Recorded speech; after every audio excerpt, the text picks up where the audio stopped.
Excellent. So the time is 11:30 a.m. Just like to welcome everyone to the Economic and Industry Development Committee number 4 for 2021. You can see that we're all in attendance. There's no apologies. Is there any declarations of interest of matters on the table? So I would like to make a declaration of interest. So in accordance with section 150 EQ of the Local Government Act 2009, I, Councillor Nicole Jonick, inform the meeting that I have a declarable conflict of interest in item number 2, titled Small Business Funding Program Round 3 Update. The nature of the declarable conflict of interest is my relationships with 3 of the successful applicants on the list for noting. The name of the related parties are number 2, Sip and Dip Australia Proprietary Limited, and my relationship is professional. Number 28, which is Tui Lever David Simon Malvoy, and number 30, Lavinia Law. My relationship with all the related parties is on a professional basis and as a member of the Greater Springfield Chamber of Commerce. The nature of the related parties' interest in the matter is that they have all been successful in the round 3 grant, and the value of the the grant was for number 2, Sip and Dip Australia, $1,918.30. For Tui Levi David Simon Malvoy was $2,000, and for Lavinia Law was $2,000. As a result of my conflict, I invite the other councillors to determine if I can continue to participate in the decision process. Thank you. May I ask a question, Chair? Are any of these people your clients in your business, or is it just through the chamber that you know them? They are clients of a practice that I was the founder of, yes. And some of them are members of the Greater Springfield Chamber as well. But they are clients. May I just ask the CEO, the legislation, if it's involving, what would be the legal perspective on this? Grants were awarded operationally. There's no councillor involvement. Sorry. Is this the point with which we discuss? I guess, just making the point that the grants were awarded operationally and that there was no councillor involvement. Given that would be my, through the chair, that would be my view that as this is not a matter on which the committee's resolution is sought, and rather it is for noting that while it's a matter for the committee, that there would seem to be no participation in a decision in which it could be perceived that the Deputy Mayor Jonick was to receive a benefit, as she is not contributing and participating in a decision here. Yep. Yes. So, and that's because the decision has already been made by council officers, and we're just noting. Okay. That's correct. Thank you. Yep. Based on that, thank you. I'd like to move that Councillor Jonick participates and votes on item 2, which is the Small Business Funding Program Round 3 update. Because there is no personal financial benefit, she's also not making a decision. We're just noting council organisation's decision. Therefore, a reasonable person would trust that the final decision is made or I guess making the vote here is in the public interest. As deputy, am I meant to preside over this vote? My apologies. Councillor Jonick's the subject council. Is that correct? Would seem a wise process. Deputy Chair. All right, so... Okay. In that case, Deputy Chair.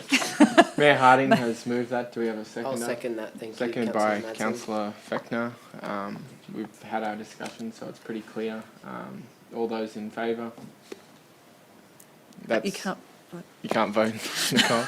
That's unanimous, excluding Councillor Jonick, who didn't vote, and carried. I'll hand over back to the Thank chair. you, everyone. So we'll proceed through the items on the agenda today. So there's no business outstanding, and we move along to item number 1, which is the confirmation of the minutes from the last Economic and Industry Development Committee. I'll move to receive and note. Thank you, Chair. Thank you. Can I get a seconder? Thank you, Councillor Kunzelman. And no discussion on the minutes, so we'll move straight into the vote. All those in favour? That's unanimous. Thank you. So let's move on to item number 2, which are officers' reports. So item 2 is the Small Business Funding Program Round 3 update. Would anyone like to discuss this with the relevant officer around the table? No. So I will move that item. Can I get a seconder? I'll second that. Thank you. Thank you, Councillor Fechner. And open that item up for discussion. Yes, Deputy Mayor? I note the change in this. We went from a $1,000 grant to $2,000, and it's great to see 52 businesses take this up, and so $102,264.62 has gone back to the small business community in Ipswich to really help them through. People talk about this being the toughest period for businesses since the Great Depression. So I think it's our little bit as a council to contribute to small business, and I know this is something we heavily promoted on all our social media channels. I know I did, and Ipswich First, and in the paper as well, to encourage all businesses to participate. So I think it's great to see these businesses take this, and we'll be supporting this. thank you, Mayor. So it was initiated when we went into lockdown over that Easter break. And the movement was there to make it as easy as possible for funding to get delivered to small businesses, to show our support and back them, and to make obviously the criteria to access the funding again as easily as possible to access, by no financials required. It was simply giving us an example of how COVID has impacted their small business. And I think it's a really great move, considering we are the first small business friendly council in Queensland. And we have rolled out, that was the 3rd round of our support during COVID. So I think that the feeling from the small businesses is that council is very supportive of them. So. And I dare say, Chair, that we're an LGA that's leading the way on small business support in this way. I feel we are, and that's the feedback that I've been receiving from the Small Business Commissioner, as well as... Amazing. Yeah, so it's great to see. Any other discussion on that item? No. So I will ask for a vote. All those in favour? And it's unanimous. Thank you very much. So moving on to item number 3, which is Fire Station 101 memberships plan. Is there anyone that would like to speak to a councillor officer in relation to that? Yep. Yes, I'd like to ask Miss Madsen to come down. Thank you.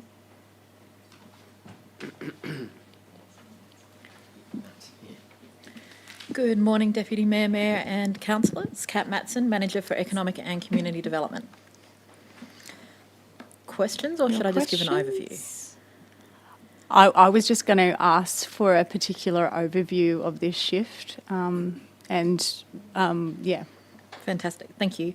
So Fire Station 101 was established in late 2016 as an innovation and startup co-working space in line with a lot of other state and city council programs at the time. Co-working spaces were set up as by councils and by governments to fill a market gap at that time, to stimulate local businesses to start and to grow. The need at that time was very much to provide both space as well as opportunities for networking. the market has moved on, and we're already seeing across states, the country, as well as other cities, that need to provide the subsidised space isn't there. For example, in Brisbane, what was the city's startup venue, the capital, is now the Brisbane Business Hub. So they've removed their entire co-working space setup and instead are rolling out educational programs literally on a daily basis. In Fire Station 101, our co-working space members are sitting at around 13, of which 2 are in there a week. So our market feedback is very much that there is not the need for co-working space to support startups, and instead what we are seeing is a strong need to support spaces for education and capability building programs, whether it's council programs like one that's running this week to help businesses understand how they can sell and supply to council, whether it's events that are being run by the Chambers of Commerce around education. There's one coming up, for example, about advertising online and digital marketing, or whether it's other agencies like the ATO providing information around how do you actually structure your tax, etc. So we believe that the best use of the facility of Fire Station 101 is actually to take out those 2 members a week and instead utilise the space and activate the space for capability building programs and networking events. We believe that, in fact, based on projected bookings alone, just by moving from a full-time co-working facility to a 3-day-a-week event facility, instead of having 2 people a week in there, we can have up to 200 local small businesses through the space and benefiting from that facility that we provide. Thank you, Ms Matson. Was there any other questions? Does that mean if you're a local or an RTO, then you wish to run something for the business community on a commercial basis, that you could hire that out? Are we in competition with local venues? How will that be? So we're very conscious of not competing with local organisations, and so instead what we're looking to do is partner with local organisations where there is still a market gap, so not the RTOs who are servicing a viable market need, but where there's a market gap and we can partner with, say, the Australian Tax Office or with the Chambers of Commerce by providing the facility and they provide the education facility. Right. So no, it won't be a commercial for hire. Instead, it'll be an in-kind partnership where we provide the space and they bring in the content. Right. Thank you, Ms Madsen. Was there any other questions? I guess you talk about the 2. Has this been canvassed with the people who are currently using it? I know that's very few of them, but has this been discussed with them at all? It has, and they're all supportive of it. In fact, the majority of the 13 members are very supportive. Okay. And a couple of them are even very excited about the new approach. Remembering too that the existing members will still be able to apply for a new membership and will still be able to use the facility as a co-working space. I shouldn't say co-working space, it's a remote working space, 4 days a week. It actually does say in the report that we were proposing that that would be Saturday through to Tuesday. Yes. We're actually proposing that we'll change that. It'll be Friday through to Monday, that it'll be available as a remote working space. Right. And then we'll open it up for workshops, etc., Tuesdays through Thursdays. Okay. So the only impact for them, I guess different dates, but also, apart from me, $33 a day. For casual, it'll be $59. Correct. Okay. Yeah, which is still a very token. And there's also another co-working space due to open in Nicholas Street any day now. Okay. So we're confident that they won't be left homeless. Okay. Thank you. Thanks, Ms Matson. Thank you. So, can I get a mover for that item, please? Thank you, Mayor. And a seconder? I'll second it, and we're moving both recommendation A and B at the same time, Chair. Yes, please. On the proviso that we make the amendment that Ms Matson mentioned, there's a table on page 19 with the proposed charges. That's reflective of the Saturday through Tuesday, and that be moved to the Friday to Monday, so we might make that amendment now so that it's reflected in the minutes. So I think we may need to, we'll have to do that as a recommendation C. Monday to Friday. Monday to Friday. We have to do that as an, Monday? we have to make that as an amendment, so amendment C as a recommend, sorry, Yep, I can do that. And we can't change an officer's report. So I will, propose an amendment. Mm-hmm. Do we add recommendation C?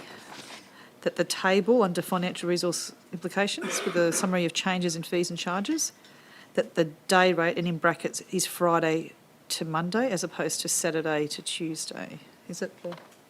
Looks like we're going to have a Oh, I'm just- clarification. Just looking at council officers with Okay.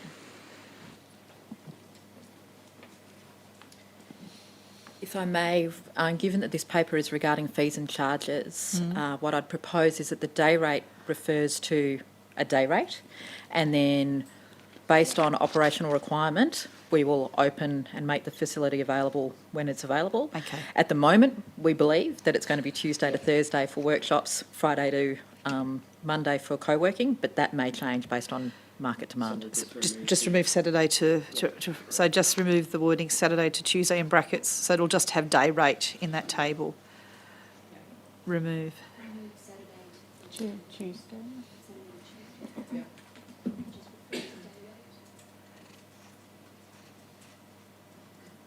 Thank you, and sorry Day for that rate confusion. only. No, Yep. that's okay, thank you. Thank you. So open it up for discussion now. So I'll just check, am I both okay Yeah, with we're that? okay. Okay. Yep, good with that. Excellent.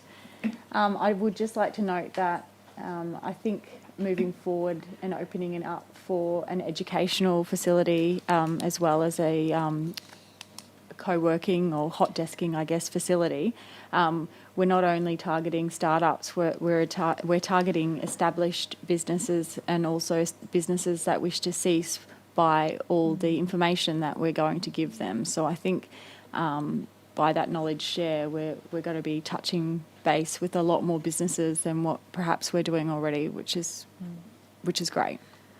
I think the last 5 years, this city has sunk a lot of money into Fire Station 101, and anything we can do to squeeze as many benefits out of there, and I think it's only natural after 5 years that it adapts and to what the needs of the local businesses are.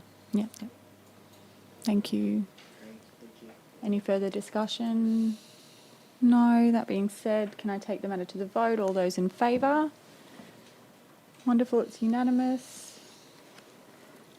And there's no other notice of motions or matters arising, so I now will close the meeting at 11:47 and let the next meeting 11:55?